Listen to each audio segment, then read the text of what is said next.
Ray. It's great Hey. to get together with you again. It's 2026. Can you believe that? No, actually, I'm kind of surprised that it's 2026, and it's great to be with you again, Neva, as always.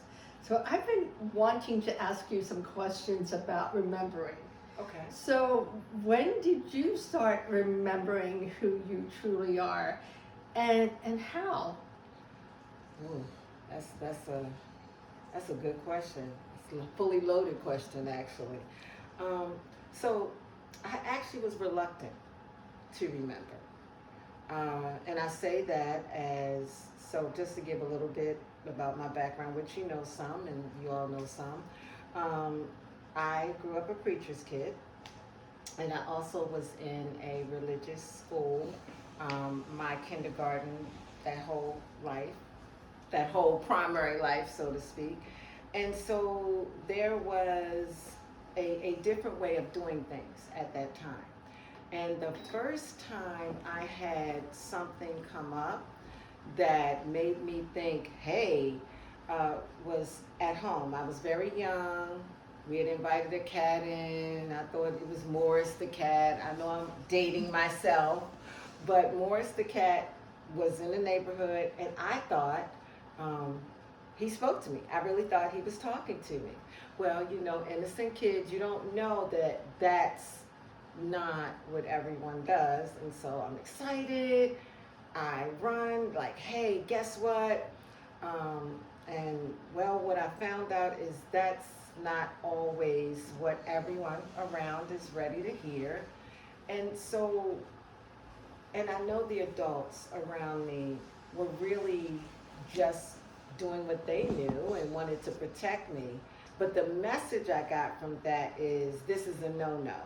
So, anytime, whether intuition or something outside of the structured doctrine or whatever was the what was going on at that time, I didn't want to go outside of that. So I would say it started very early, the remembrance. I just kept trying to tamp it down.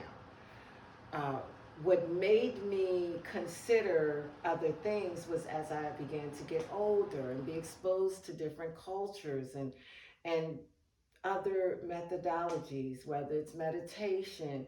I started to have different things come up, but I still had that old voice of, wait a minute, this sounds a little different than what you've heard. And so I wasn't willing to embrace it at that point. What I think started me really being willing to take a look was I had an incident that happened in 2019.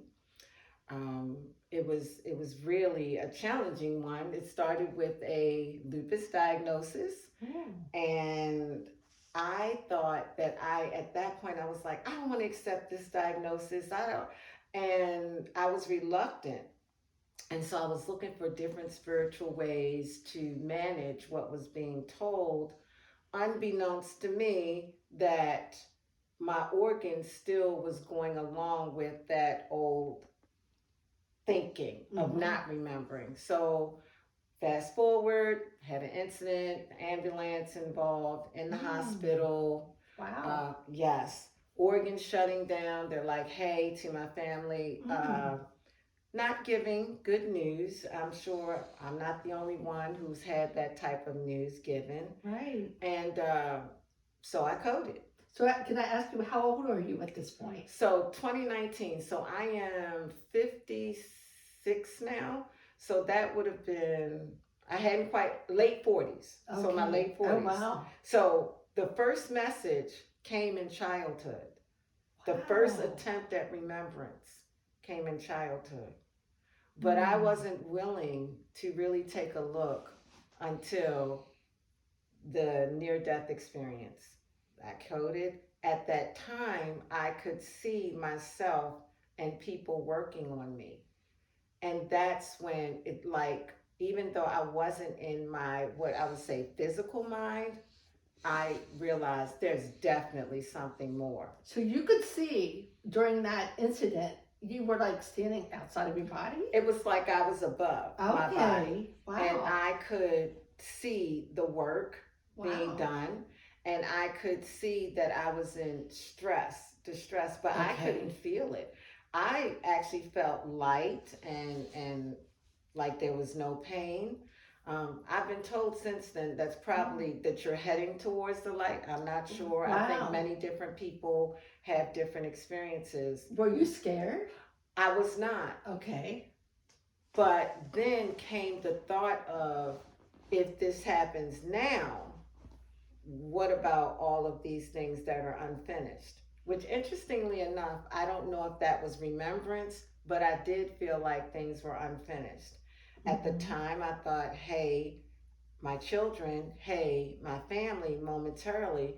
But again, it was like logic as well as other things happening at that time. I came back, healed, lots of therapy, lots and lots of physical therapy, occupational therapy, brain Wow. therapy.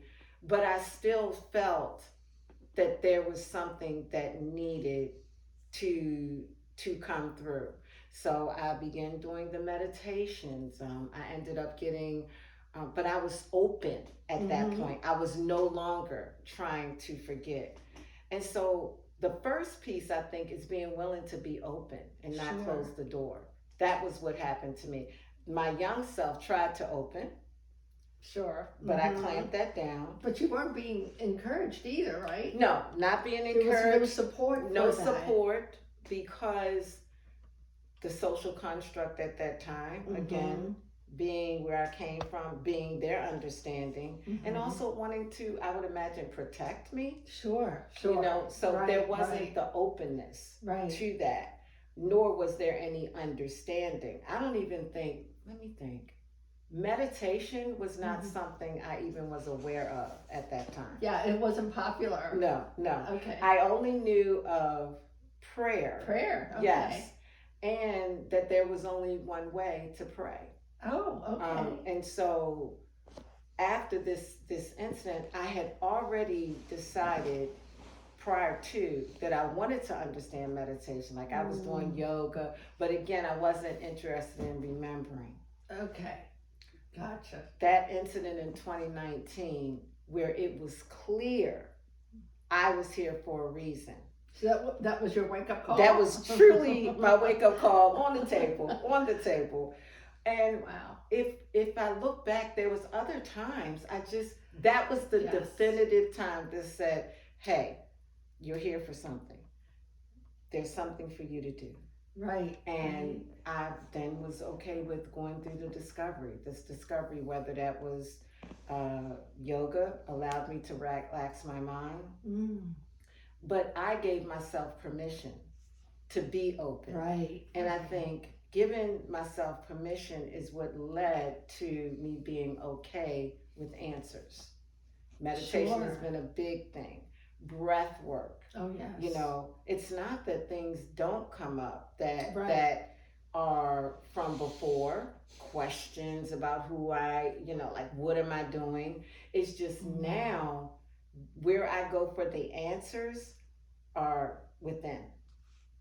And within does not mean, and I want to be real clear with this, within does not mean I'm not saying no higher power, because that's not what I'm saying. Right.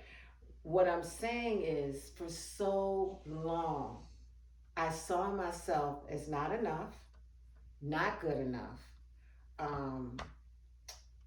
falling short, and that's not an environment for the spirit, the mind, or the soul to find out anything. And now, since I know it's based on the connection that I have with Source, that has given me permission to remember what my purpose is. And what I have found, one of my largest purposes is love, and the importance of it to others and also myself. In the past, I would have thought the purpose is love my neighbor, not love me. and that there had to be an either or. Yes. Right. It doesn't have to be an either or. Love your neighbor and love yourself. Yes. And that gives yourself permission to remember. That's what I believe has been the key.